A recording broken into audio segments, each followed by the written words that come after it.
Okay, fantastic. Well, I think we will go ahead and get started. Welcome everybody to Resumes and Resume Design. My name is Bonnie. I'm a librarian here with the Plano Public Library. And also joining us in this class is Maggie. She's another Plano Public Librarian, and she's here to facilitate that chat and keep track of any questions we have. So thank you in advance, Maggie.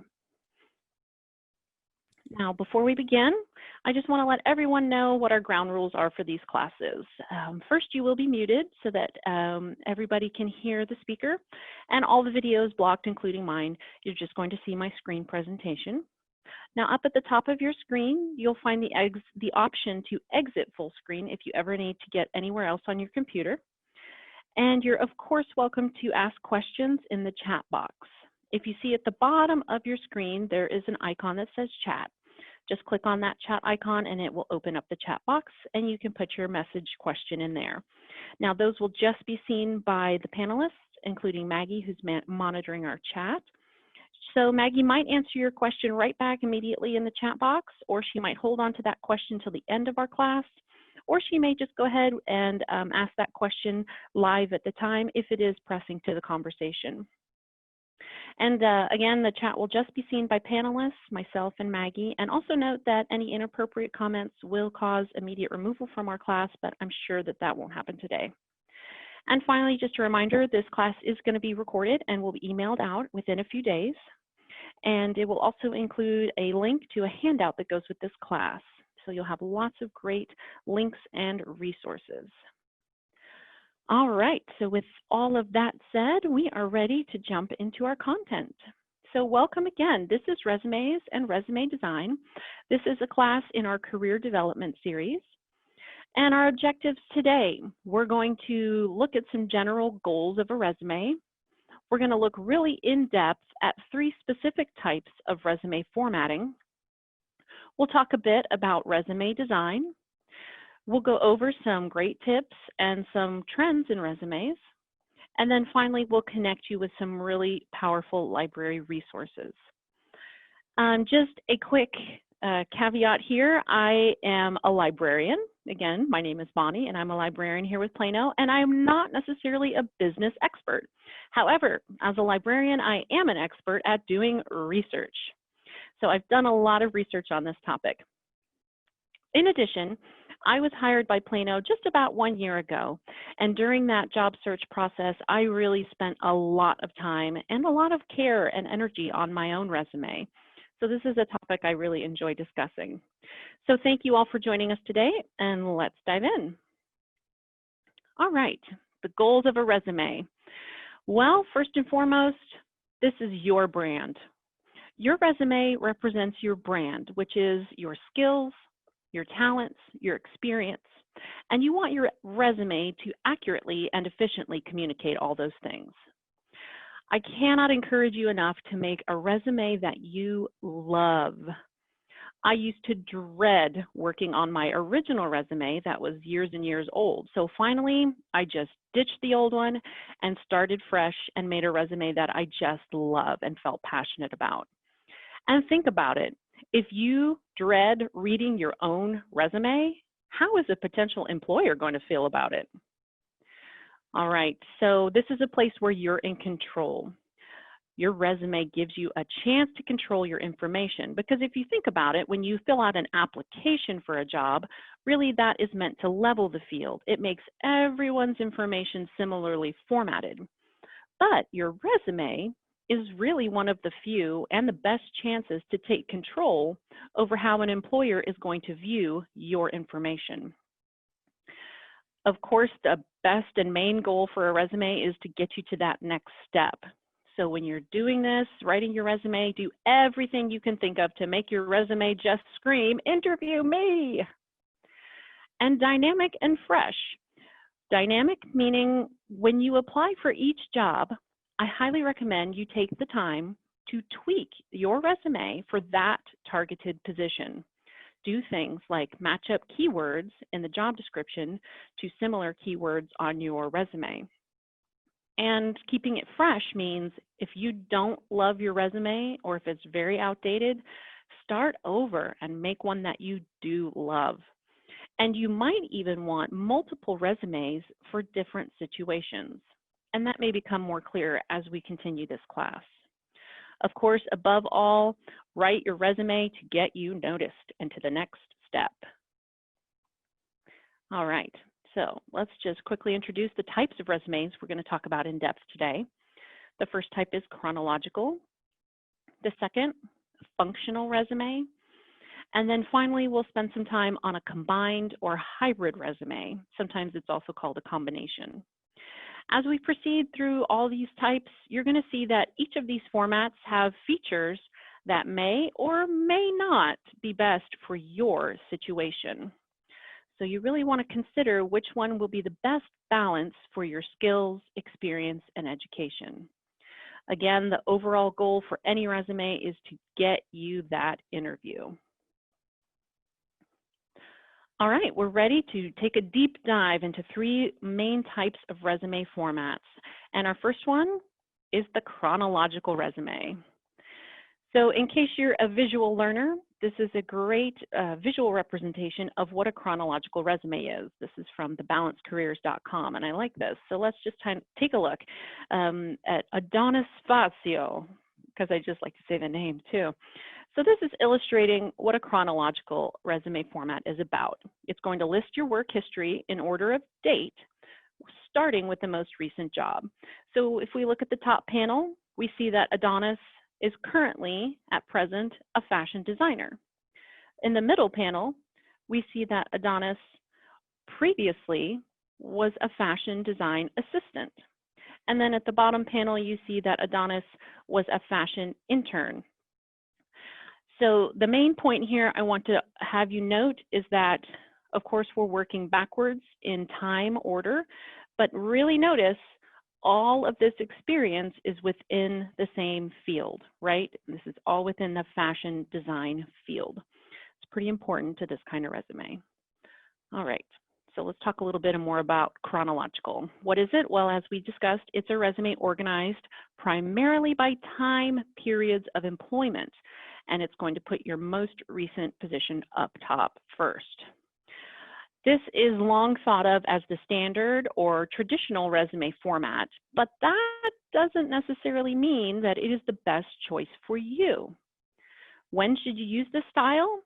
Well, use chronological if you have strong experience in the field or position you're applying to currently. So use that chronological format to showcase your relevant work history when you have experience in that job field, just like Adonis had all that fashion design industry. If you do have extensive experience in that field, experts say that this kind of resume may go as long as 2 pages. But just a reminder, if your resume's purpose is to get you noticed and that interview invitation, be sure you don't overload it, even with the chronological format, because employers have limited time and they may have a lot of resumes to review. This is also flexible if you don't have extensive paid work experience.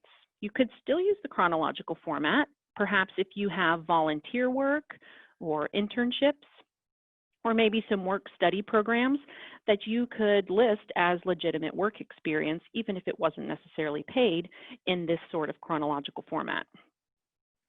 And remember, this resume should represent your brand. So ask yourself, if I put my resume in chronological format, what kind of story would it tell? And be sure it's the story you want to tell. All right, let's look at an example. This is from Resume Genius, who they have just a great number of resources, and you'll have lots of links when you get the handout link to Resume Genius examples, including this one.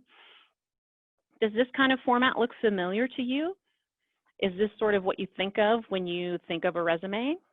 Yeah, it is traditionally the most common resume format.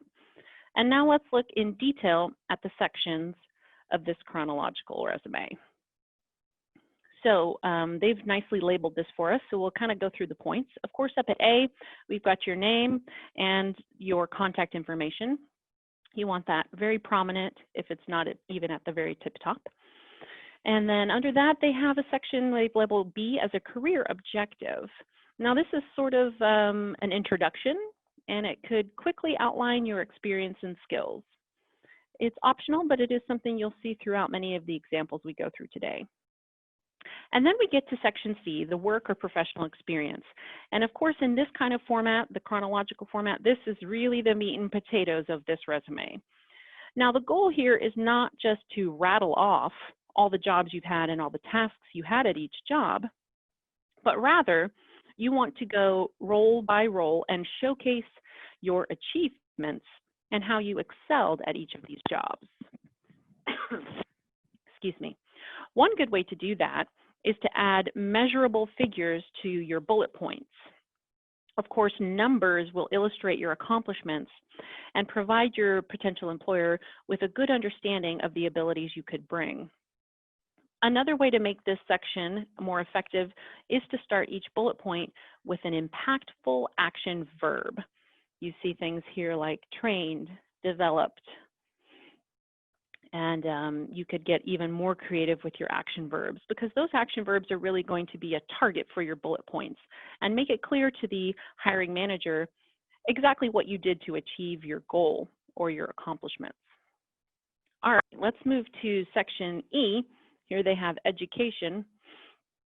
Now, unless you are currently a student or you're very recently a graduate, your education section doesn't have to be too detailed. You just want to include the very basic info. However, if you're still in school or you've just graduated, this section might look a bit different. For example, your educational experience could be listed up before professional experience if you have a student resume. All right, so down below E, they have a D, an optional section called additional skills. Here they've included a skills section, and it does give you a chance to put in any extra skills that maybe you didn't have an opportunity to add elsewhere. But if you're going to do this on a chronological format, make sure any skills you add really bring value to that specific position you're applying for. All right, so the pros and cons of this chronological format. One of the pros, it's a familiar approach and can be a safe bet for those of you who have strong work experience. If you already have a steady work history, this format can work very well. A lot of employers may like this format because it is straightforward, it's easy to understand, and it doesn't leave any time frame unaccounted for. Now, if we flip that coin, you can see some of the cons of this, which could be that given your situation, this kind of chronological format may make any gaps in your work history or a general lack of work experience quite obvious. And the same goes for if you've had to change jobs frequently. It might really highlight that, and maybe that's not the story you want to tell. Also, this format is not ideal if you're applying for a position in a field you have not worked in before.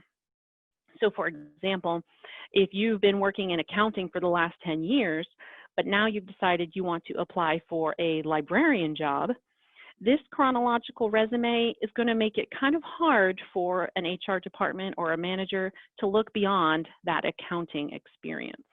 Okay. All right, Maggie, unless you want to jump in with any questions on chronological, we're going to move on to our next example. All right, sounds like we are going to move on to our next format. Let me grab a drink. And we'll look at the functional resume. So a functional resume, what is that? This is a resume organized by skills and experience, but it's going to highlight your abilities over your work history. Here, your skills and achievements are the focal points in this functional resume. It's going to prioritize your strengths and accomplishments, and sometimes it's called a skills-based resume. It allows for multiple sections to be dedicated to various skill sets. It will, of course, include some work history. However, it's usually listed toward the bottom or off to the side, and often without dates. Or in some cases, some people don't list that work history at all. Almost always, this functional resume is going to stick to a one-page layout. When should you use a functional resume? Well, if you are new to the workforce or to the field you're applying for, a functional resume can really increase your chances of getting that interview, even if you don't exactly have the work experience for the position, but you can match up your qualifications or your skills to that job posting. So think back to that example of the accountant who's applying for a librarian job. They might really consider using this functional resume so that they can highlight and focus on their transferable skills rather than specific experience. Functional resumes can certainly feature your job titles and past company names, and without offering a detailed timeline. And that can be really helpful if you have any work gaps, or if you have changed jobs frequently, or maybe you're re-entering the workforce after a break. And listing those older jobs and companies can still keep an advantage, especially if you had some big name companies there that you'd like to drop. A tip, use a functional resume to highlight your skills or experience when you're new to the workforce or changing fields. So this is a great format for new graduates or for those with little work history or paid work history. And it's, again, especially useful if your past work history isn't quite related to the target position you want, but maybe your education or your skill background is a good fit. So let's take a look at what a functional resume might look like. This again is from Resume Genius, and they have very kindly broken this one down for us as well. So you can see the contact information is still there, of course, and always vital. And then for section labeled B, it's the green circle with the B kind of to the right side. You see there's also a qualification summary in this one. Again, that kind of brief introduction. And in this example, they've chosen to do that in bullet points rather than a narrative paragraph setup. In section C, you'll see they did include some work history. However, it's kind of a smaller section, right? And it's called out to the side in a column. And look, you don't see any dates at all, just the name, position, and location. We jump back to the right to section D. Now we're into the meat and potatoes of a functional resume, those skills, right? Those transferable or relevant skills. And you can see the headings they used here are salesmanship, technical skills, and interpersonal skills. Excuse me. You want to target those skill sets that are most specific to the job you're applying for. So for each skill set you choose, then you want to get about 3, maybe 4 bullet points to provide some evidence of those skills in action in your past work. Again, here in this setup, your skills or achievements are the thing you want to give priority. Those headings should really vary according to what you've done and what is most relevant to the job you're applying for. You could even make some of these section headings be education or coursework or volunteer work. You could even have a different section for organizational memberships.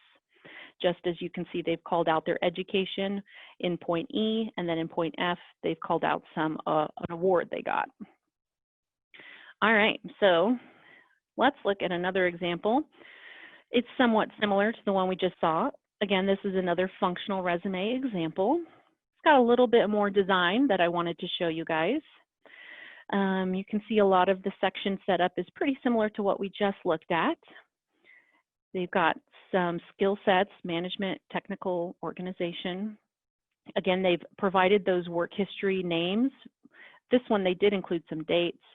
The main thing I want to show you on this example is if you kind of look at it as a bigger picture, you can kind of see there's like a backbone and some sections are almost looking like tines coming off of it, where you could imagine that there's a big letter F or even a letter E sitting on top of this entire layout. So that's called an E pattern or an F pattern layout.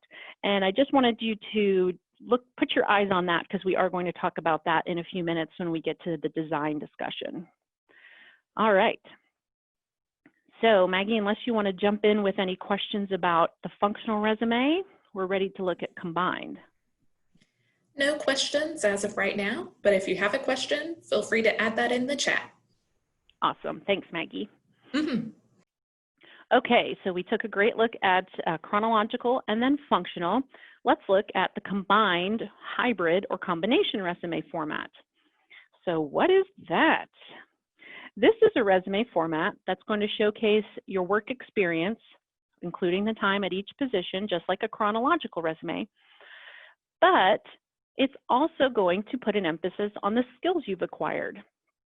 In other words, a combination resume, just kind of like it sounds, is going to equally emphasize both your skills and your work experience.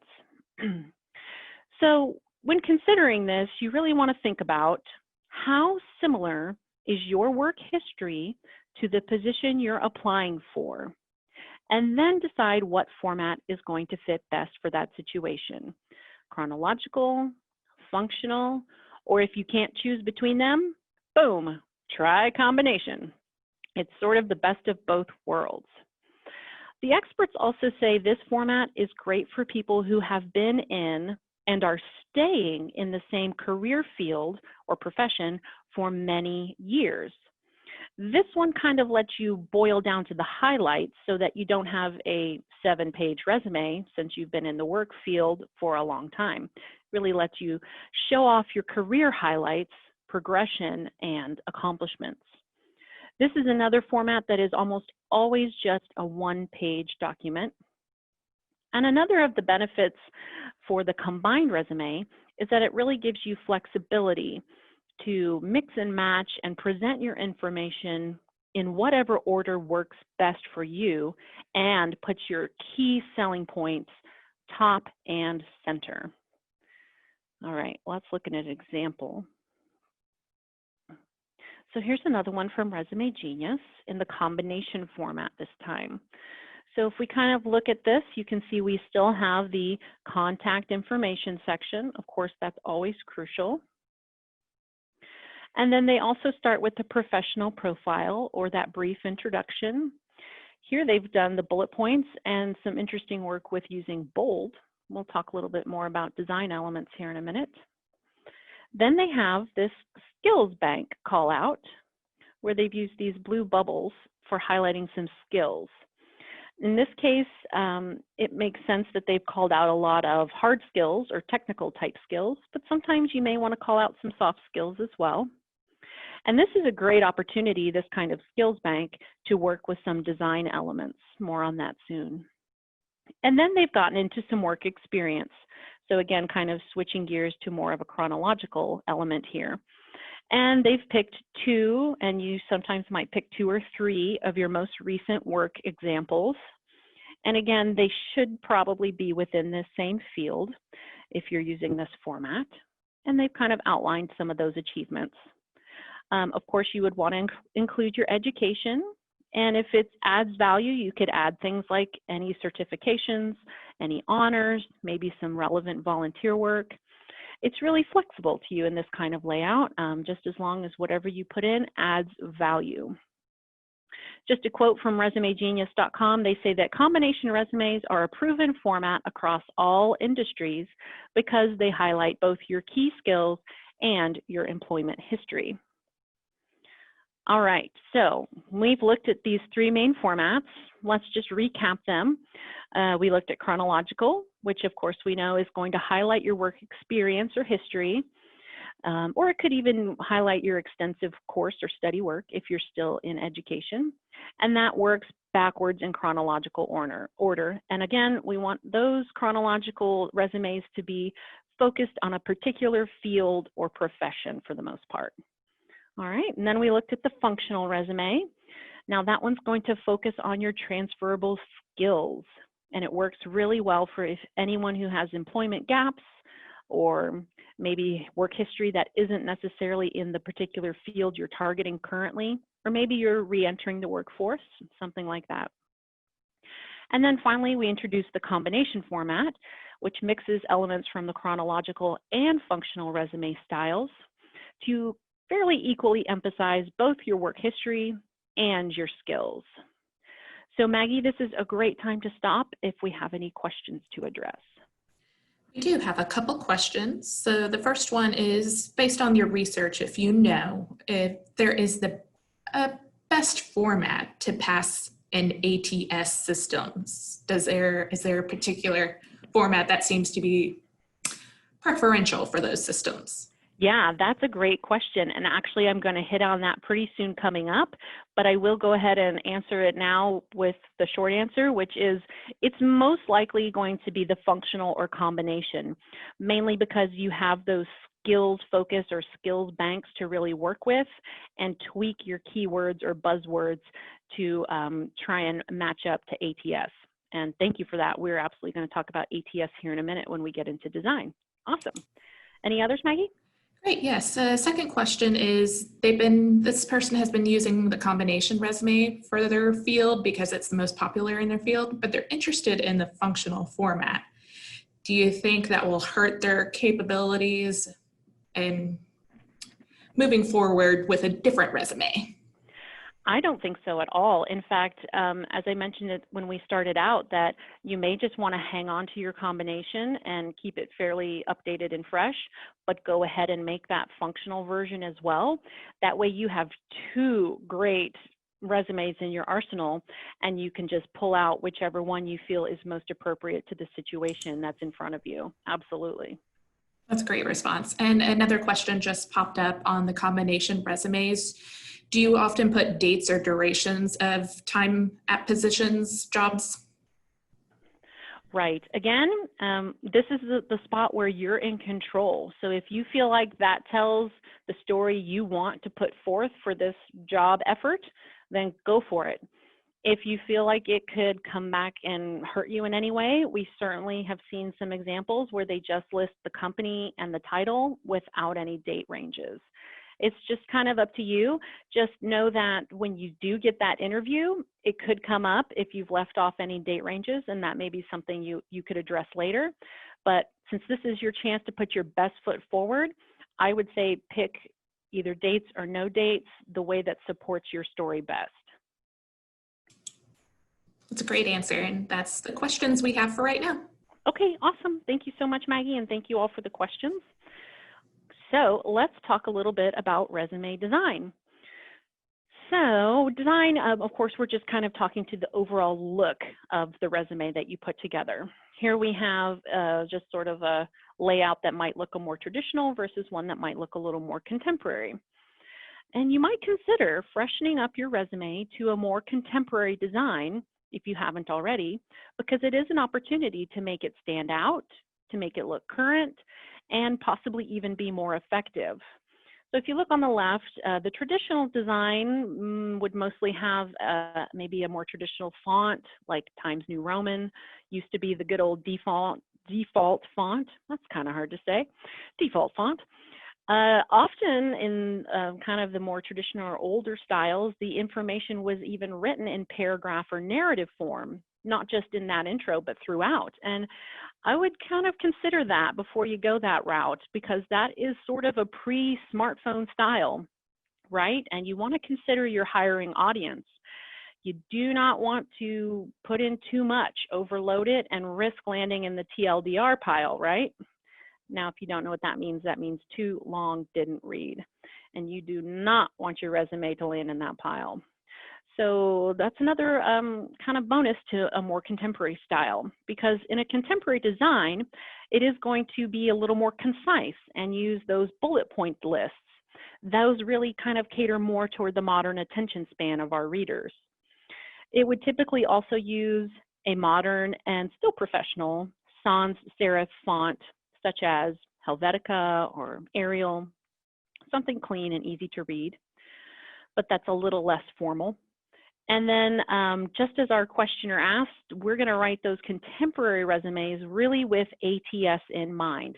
ATS, again, stands for Applicant Tracking Systems. These are those programs that perform an initial screening of any submitted resumes in an effort to either weed out or select resumes or applicants based on the appearance of certain keywords. So you always want to use the job posting or job description of what you're applying for as your guide to go into your resume and so tweak some targeted verbiage or language, especially in a skills section of your resume. It can really help your chances of getting past that ATS screening and get the hiring manager's attention. Now, one warning, do not on any resume ever, regardless of the format, lie or over-exaggerate. I'm sure you already knew that, but I just wanted to make sure I gave that big flashing red warning. So if there's wording on your resume, especially in a skills section, that's kind of similar to wording on a job description, go ahead and grab the word they use to describe it and change that on your resume to match, okay?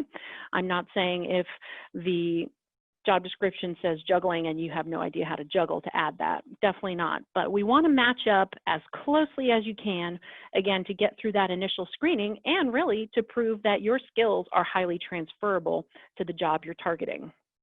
Okay, so let's look at two examples here. Here's more of a traditional layout or design.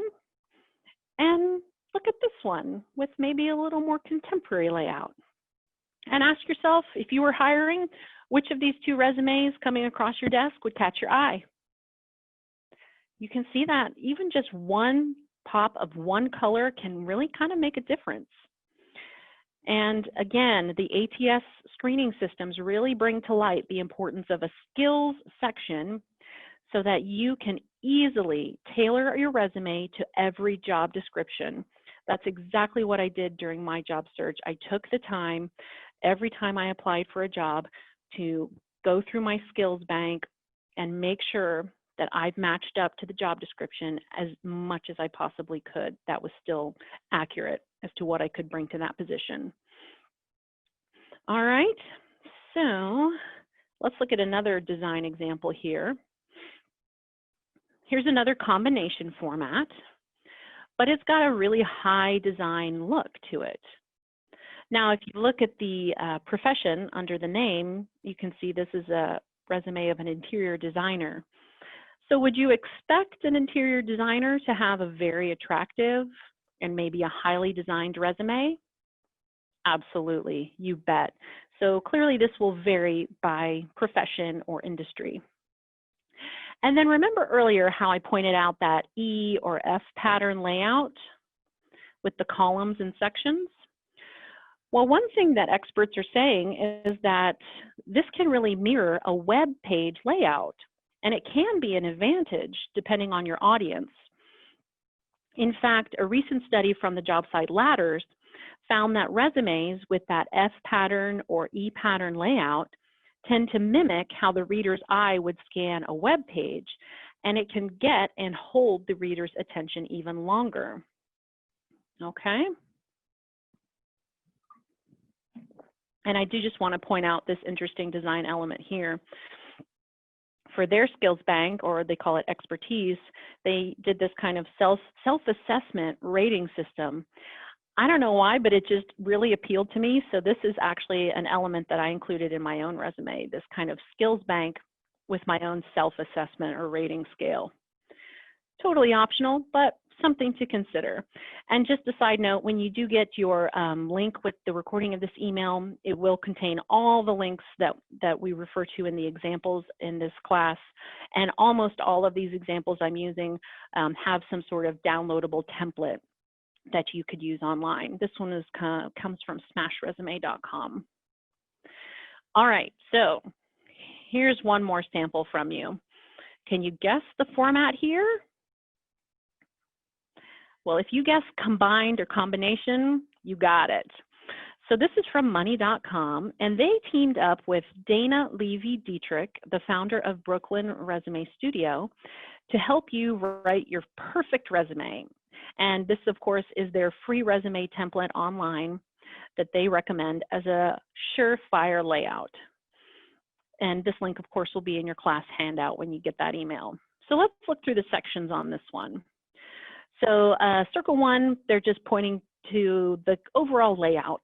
They call this a clean and eye-catching layout. Point two, they're pointing to that little pop of orange throughout. And they recommend subtle pops of color, such as the orange they've used here, because they feel like it can work for just about everyone. And they do recommend sticking to perhaps one color and be absolutely sure that it's a color that's going to print well. So in section 3, they've got their skills and expertise right up top and pretty high and center there. And they always recommend that you lead with your best foot forward, right? All your best skills and your good stuff. They say the top of your resume should include critical keywords and a quick snapshot of your core strengths. Again, remember when you use some keywords, they're easy to tweak to match the job description. They also say that if you include hard skills, those tangible attributes that can be measured, those tend to take precedence, but definitely look at the job description and see if they're looking for soft skills that you should mention as well. All right, circle 4, they're pointing to making a resume that shows impact. They recommended here that you highlight examples to prove what you bring to the table. Of course, as we mentioned before, statistics can really do that in an impactful way, but you might include things like cultural improvements in a workforce, or special projects, or customer growth. All those types of things can really show your success. Point 5, they're talking here about what you might leave off of a resume. They stress that you should be really picky with the content you include. Of course, you never want to mention money or salary requirements, and you definitely don't want to just list through every job you've ever had. As we've talked about with other formats, we really want to be careful and put your best foot forward. They also say the same thing goes for your social media profiles, things like LinkedIn, that you should only add them if they definitely add value to this particular job situation. And then point 6, they're just pointing to your keywords, like we've already kind of talked about before, and they warn, just as I agree completely, don't just answer every single job posting with your same exact resume. Take a few minutes for each job to tweak it for those keywords or phrases that they used in the job description in the advertisement. Remember that ATS, that tracking system, and don't get weeded out. Stack as many of those relevant and truthful keywords as you can. Really get as close as you can to the language of that job description, or at least find those common words that you could include by tweaking your resume. Again, remember, don't ever lie or over-exaggerate. Okay, Maggie, did we have any questions here before we move into tips and trends? Yeah, I have a few questions for you. Great. What font did you mention earlier was ideal for any resume type? I know Times New Roman has been a classic, but was there another one? Right, so in the more contemporary design layout, kind of sky's the limit. However, it is typically recommended that it be sans serif, so without the little feet. And things like Arial is a good solid example of a typical sans serif font. Helvetica with an H is the other one that I mentioned. Really, you can get creative, and if you liked any of these particular templates we use today, when you get that link, they'll also come with the font that they wrote it in, and almost all of them are writing in a sans serif, nice, easy to read, professional looking font. Okay, hopefully that answered it.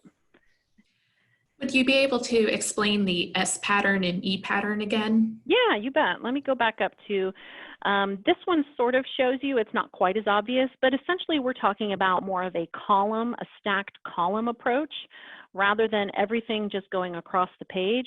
Your eye is just like when you read a website, learning to take this information in sections or in columns. So your eye is seeing this section or column, and then going over to this section or column. Let's see, even over here, it's almost like kind of the web navigator here on the side, and then the other information sort of almost in its own section. So can you see how those sort of mimic how a website is laid out? I can try and backtrack real quick to another one. There we go. That was a really strong example of that really hard backbone or side column layout. Does that help? Yes, thank you. Okay. Awesome. Any others, Maggie? Not at this moment. We can keep on moving along. All right, great. Thank you so much. All right, let's go over a few tips and trends on current resumes. All right. So first and foremost, and we've already talked about this, you want something that's a little bit eye-catching if you're going to work with some design elements, and keep it in a really easy to read layout. You want this opportunity to try and stand out. And remember, love your resume. Part of why I love my new resume so much is it's got my favorite color in it. So, you know, take pride in your brand and have this great piece of paper that you feel great about handing to someone and saying, this is me. Focus on the important things, your biggest selling points, your transferable or your most relevant skills. And remember, when you're in the interview, you're going to be able to expand on all those topics and throw in anything you weren't able to get into your resume. But you have to get that interview first. You have to grab their attention. Also, again, be concise by focusing on those most important things. You know, a lot of recruiters and hirers really want your resume to fit on one page. Of course, a maximum of 2 pages can be acceptable if you have extensive work history, especially in that particular field, and you've got that chronological format. As we've already mentioned, always be honest, play up your strengths, but never make anything up, no fabrications, of course, and keep it professional. You can, let your humorous personality shine through in the interview. Here you want to probably be fairly professional. Of course, proofread, run the spell check, also read it through yourself. And then I always recommend you have someone you trust look at it before you submit it to anyone.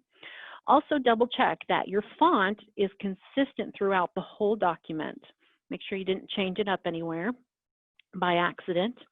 And also double check that your verb tense is consistent. If you want to keep it in present tense, that's okay, but make sure it is through the whole document. If you keep it in past tense, go ahead and make sure it is past tense through your whole document. Uh-oh, that's not a good sign. Hopefully it's not going to restart. All right, 29 minutes. Whew, we're good. That's a scary pop-up. All right, so that was the proofreading note. Multiple formats. I've touched on it a little bit, but I really like working with a couple of multiple formats in my resume. So in other words, I tended to use Microsoft Word or something similar to edit or create my resume. But then you always want to put it into a PDF format if you're going to email or perhaps upload it to a job site. So you've done all this great work in your resume, so absolutely put it into a PDF so you can lock it down and be confident that when you send it somewhere or upload it, it is going to preserve all the formatting and look exactly the way you want it to, okay? Now, as far as multiple versions, like I said, you want to tweak that resume every time you apply for a job. Really target those keywords and try and get past that ATS. So give it a different file name and save your new version. All right, direct, email, and print. Maybe you know the hiring manager or you feel like you're willing to look up their email. Maybe be bold and send them an email expressing your interest in this job and attach a PDF of your resume. And of course, print and bring extra print copies of your resume to the interview. Don't miss that chance to promote your brand. Maybe they only got photocopies from HR in black and white. Here's your chance to show off that nice pop of color and bring those nicely printed resumes to hand out during your interview. And photos, in my research, I saw photos on resumes popping up a lot, but then in the reading and the research, I was kind of seeing a lot of warnings that it's pretty unusual and not always appropriate to include a photo of yourself on your resume. I know there are some cultures or some industries where it is quite common and expected. But by and large, it doesn't seem something that is necessarily relevant. And, maybe if you're in hairstyling or if you're a photographer, that would be a different opportunity and maybe somewhere you do want to include a photograph. And one more time, just wanted to point out, only add your professional social media or website or LinkedIn if it really adds value to your resume. All right. So unless Maggie jumps in with questions, we're going to have a couple, yeah. Okay, great. Yeah. Let me back up. There's a question regarding present tense. Could they, in past tense, could they use present tense for current jobs and past tense for previous work, or just all past tense throughout? Any sort of preference there? In my reading, it seems to be a little jarring to the reader when you switch. So I would say that most of the trends I saw would be one tense throughout the whole document. Because if you think about it, if you're applying for a job, you're always going to list that your current job is to present or current. So they're going to probably know you still work there, but you're looking to move on. So I don't think it's necessarily a detriment to talk about your current job in past tense. But it's your resume. You can do what feels right to you, but typically I do see them in one tense throughout the document. Any others, Maggie? Not at this moment, thank you. Okay, awesome, thanks for the question. So let's talk about the library. We have so many more great resources to connect you with. And these links will also be in the handout you receive via email. First off, I want to introduce you, if you don't already know it, to our blog. It is www.planolibrarylearns.org. This is going to cover a lot of topics, but I want to point you on that blog to the Business and Career Resources page. That's going to contain a lot of great connections to other things that could help you with your resume and other career tools. And then next, I want to point you toward our Research and Learn page. So this link is listed with that plano.gov, and it ends in Research and Learn. You'll get that when you get your email after this class. So basically, this is our page that holds all the wonderful premium subscription tools the library subscribes to that you can access with your library card for free. And it just got a facelift on this page, and now it's organized by topic. So my picture there is a little outdated where it has the alphabet section. So you'll jump on there and find a topic that looks great to you, and you can find tools such as tutor.com. Tutor.com offers a career coach, and it also has an opportunity for you to drop off a resume and have it reviewed, and you get some feedback. Of course, that's all free with your card. Excuse me. Grabbing a cough drop there, pardon me. And if you haven't already met lynda.com, let me tell you about it. It is a huge collection of training courses, tons and tons of professional development training course opportunities. They're generally taught by one or more video series, and they've got everything from whatever, let's say, Microsoft program you might need to brush up on, or even there's a full writing a resume course on lynda.com. That's a great resource, and it's free with your library card. Learning Express has a great resume cover letter builder. It has lots of exam preparation and workplace skills tools, as well as a job search help center. Ferguson's Career Guidance Center offers in-depth resume information. It gives you a place to explore different industries or careers. Maybe you're not sure where to go next. That's a great place to start looking. It's also full of tools that are great for people new to the workforce or maybe re-entering it. And it has tons of educational tools as well there at Ferguson's. And of course, the library offers more career development programs, just like today's class. In fact, here's a sneak peek of what's coming up next.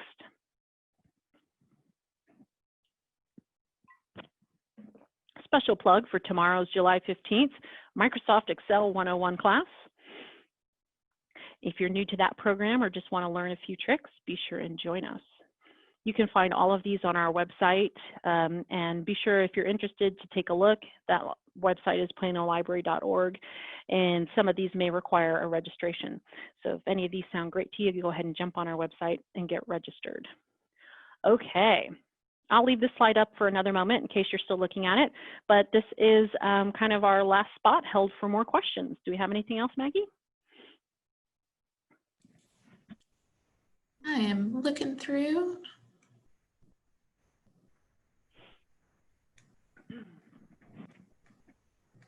And if you want to maybe just speak on the tense of the resume, past, present, what is preferred by employers? Okay, yeah, I mean, I think traditionally the standard is past tense throughout, but there's no reason you can't experiment with present tense if it feels more natural to you. But usually past tense is what you're typically going to see. So I developed this, I trained on this, I innovated this, since you are referring to your work history. Does that cover it, or need a little more? Okay. Yeah, that sounds great. All right, any more questions? If you want to just repeat the library's website for the career development, maybe they are looking at a few of their online resources. If you could go back to that slide. Okay, absolutely. This one? Mm-hmm. Yeah. So the main library website is Plano Library. Wait a minute, I just looked at that and shouldn't have. PlanoLibrary.org. That's where you're going to find our schedule of events and where you could register for things. Now this one, on this page, PlanoLibraryLearns.org is our blog. That's where you're going to find a lot of resources and resource connections and deeper level learning. Hopefully that makes sense.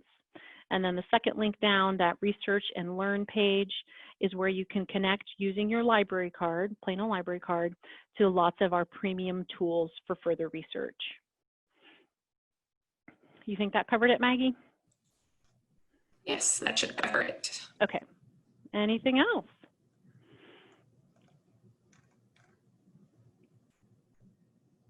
Yes. Okay, yes. Great.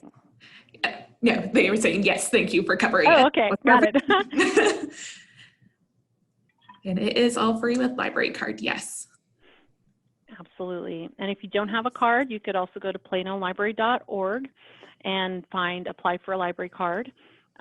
Things as they are currently, you would go ahead and fill out the online application, and you would hear back from library staff within about 2 days to finish up the process and give you your card over the phone, your card number, so that you can start accessing our tools. I'm seeing no other questions, just a lot of thanks for the presentation, and thank you all for coming. Yeah, thank you all so much. Thanks for coming. Thanks for your questions. Again, you'll get all this recording link emailed to you within the next few days, and it will also point you toward our handout where you have all the links to the samples and the downloadable templates that we used in this program. I really hope that gives you a jump start and that maybe you've got inspiration to tweak your current resume or maybe start a new one and absolutely love it.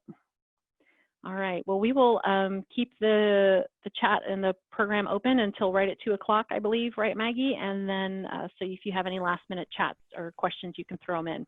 But otherwise, thank you so much for attending. We hope to see you at our next programs and hope you have a great day.